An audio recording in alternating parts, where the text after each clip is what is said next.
시청자 여러분, 뉴스룸을 시작하겠습니다. 라임펀드 사태 수사를 놓고 추미애 법무부 장관과 윤석열 검찰총장이 정면으로 충돌했습니다. 김봉현 전 스타모빌리티 회장이 이틀 전 자필 문서를 통해 검사들 술접대했다, 또 야권 정치인에 대한 로비도 진술했는데 수사가 이뤄지지 않았다고 주장을 했죠. 바로 감찰에 들어갔던 법무부가 오늘 여기에 대한 입장을 밝히면서 서로 부딪힌 겁니다. 먼저 법무부는 윤석열 검찰총장이 이런 보고를 받고도 여권 인사와는 달리 철저히 수사하도록 지휘하지 않았다는 의혹을 배제할 수 없다, 이렇게 밝히면서 별도 수사팀까지 언급을 했습니다. 그러자 대검찰청이 바로 윤 총장에 대한 중상모략이라며 강하게 반발했는데요. 지금부터 차례로 전해드리겠습니다. 먼저 법무부가 밝힌 입장부터 이수진 기자입니다. 법무부가 오늘 오후 언론에 보낸 입장문입니다. 지난 16일부터 사흘간 김봉현 전 회장에 대한 감찰 조사를 벌였다며 김 전 회장이 검사와 수사관에 대한 향응, 금품수수 비위 의혹을 검찰에 진술했음에도 수사가 제대로 이뤄지지 않은 사실을 확인했다는 내용입니다. 김 전 회장이 야권 정치인에 대한 억대 금품 로비 의혹도 진술했다며 역시 수사가 제대로 이뤄지지 않았다고도 밝혔습니다. 법무부는 검찰총장도 직접적으로 언급했습니다. 검찰총장이 라임 자산운용 사건 수사 검사 선정에 직접 관여했다. 검찰총장이 야권 정치인과 검사 비위에 대해 구체적인 비위 사실을 보고받고도 여권 인사와는 달리 철저히 수사하도록 지휘하지 않았다는 의혹 등 관련성을 배제할 수 없다고 했습니다. 그러면서 수사팀 교체의 필요성을 언급했습니다. 현재 서울 남부지검 형사 6부가 이 사건을 수사하고 있는데 수사 주체와 방식을 검토하고 있다고 했습니다. 법무부의 오늘 발표는 윤석열 검찰총장이 철저한 수사를 당부하며 서울 남부지검에 수사를 지시한 뒤 하루 만에 나왔습니다. 검찰총장과 수사검사를 지목하며 신뢰하지 못하겠다는 뜻을 밝히며 앞으로 이 사안을 법무부가 주도하겠다는 점을 강조한 것으로 보입니다. 이에 따라 조만간 추미애 장관이 수사 지휘권을 행사할 가능성도 있습니다.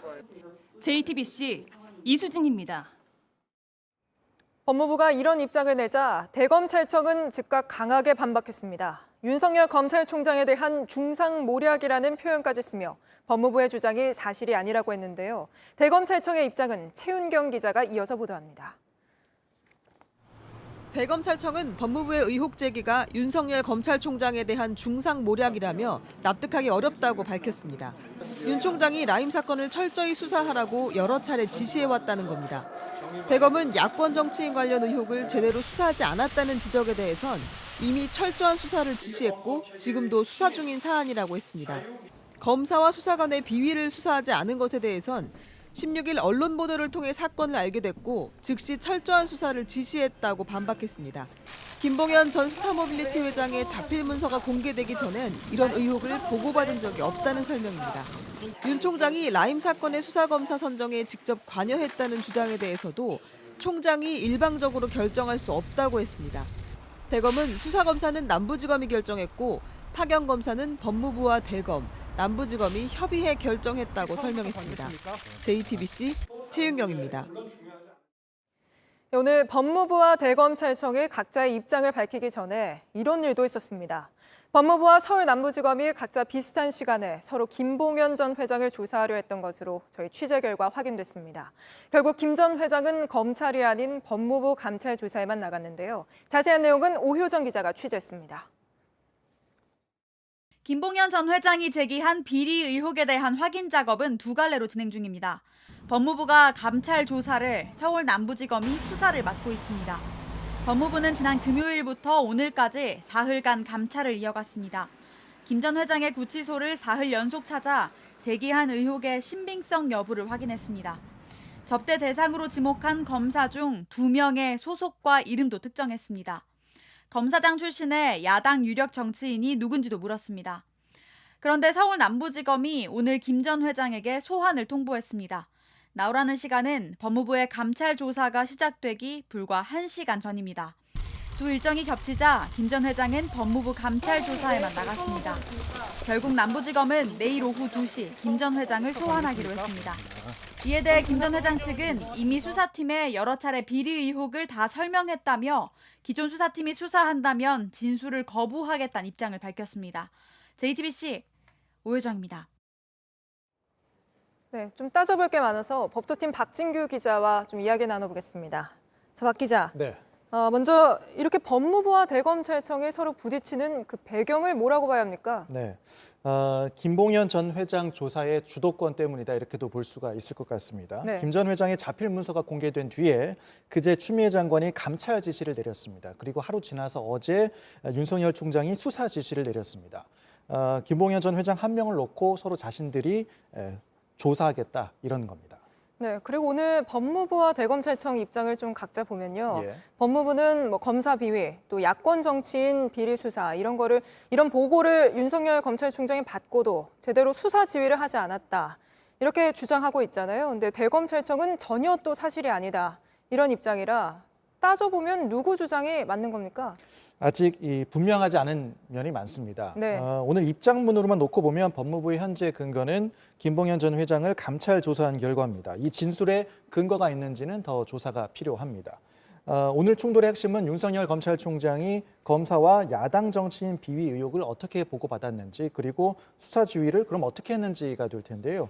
이걸 확인하려면 당시 보고라인을 모두 확인해 봐야 할 필요성도 있습니다. 네. 법무부가 현재 보고라인을 얼마나 확인한 것인지도 주목됩니다. 네, 그리고 법무부는 수사팀 교체 가능성까지 언급을 했잖아요. 특검이나 특수본 이런 이야기까지 나오던데 어떻습니까? 네, 그럴 가능성도 있습니다. 일단 말씀하신 것처럼 특임검사나 특별수사본부 얘기가 많이 나옵니다. 네. 특임검사는 검사 비위를 수사하고 검찰총장이 지명할 수 있습니다. 그런데 검찰청 사무기구에 관한 규정을 보면 수사를 위한 임시조직 설치는 법무부 장관의 승인을 받아야 합니다. 네. 결국 장관과 총장의 협의 과정도 필요할 텐데요. 윤석열 검찰총장은 오늘 연합뉴스와의 통화에서 특임검사나 특별수사본부를 만들어서 총장에게는 결과만 보고하는 쪽으로 하든 알아서 하라 이렇게 불쾌했다는 보도가 나오기도 했습니다. 네. 문제는 지금 같은 상황에서 특임검사를 도입한다고 해도 누구로 할 거냐에서 또 충돌이 벌어질 수도 네. 있습니다. 특별검사의 경우에는 국회를 통과해야 합니다. 네, 검사 비리 의혹에 대해서는 지금 서울 남부지검도 수사를 하고 있지 않습니까? 네. 어제 윤 총장 지시 이후에 남부지검 형사 6부가 맡았습니다. 기존의 라임 수사팀이죠. 그런데 네. 저희가 취재한 결과 이 의혹을 수사할 담당 검사가 해당 의혹의 당사자와 불과 2달 전까지 한 팀에서 근무를 했었습니다. 네. 공정성에 의문이 생길 수가 있고요. 또 하나 검사 비리 의혹은 술접대를 받았다고 의심받는 검사들이 1차 수사 대상입니다. 뿐만 아니라 이 진술을 듣고도 수사하지 않았다고 의혹을 받는 검사들, 다시 말해 현재 라임 검사팀도 수사 대상이 될 수가 있습니다. 수사하는 쪽과 수사받을 대상이 같아질 수 있다 이런 얘기입니다. 네, 내일 서울 남부지검 국정감사가 예정이 돼 있죠. 내일 국감에서도 이 부분에 대해서 많이들 질문을 하고 또 답변도 들을 수 있겠네요. 네, 그렇게 충분히 예상이 됩니다. 김봉현 전 회장의 주장대로 여당만 수사하고 야당과 검사 의혹은 덮은 것인지 질의가 이어질 전망입니다. 목요일에는 윤석열 검찰총장이 출석하는 대검찰청 국정감사도 예정이 돼 있습니다. 네. 김봉현 전 회장 측은 저희 취재진에게 국정감사에 증인으로 나가서 국민 앞에서 증언을 하겠다 이런 입장을 전해왔습니다. 네. 다만 증인 채택은 여야의 합의가 필요한 대목이기 때문에 실현 가능성이 있을지는 지켜봐야겠습니다. 네, 알겠습니다. 여기까지 듣겠습니다. 박진규 기자였습니다.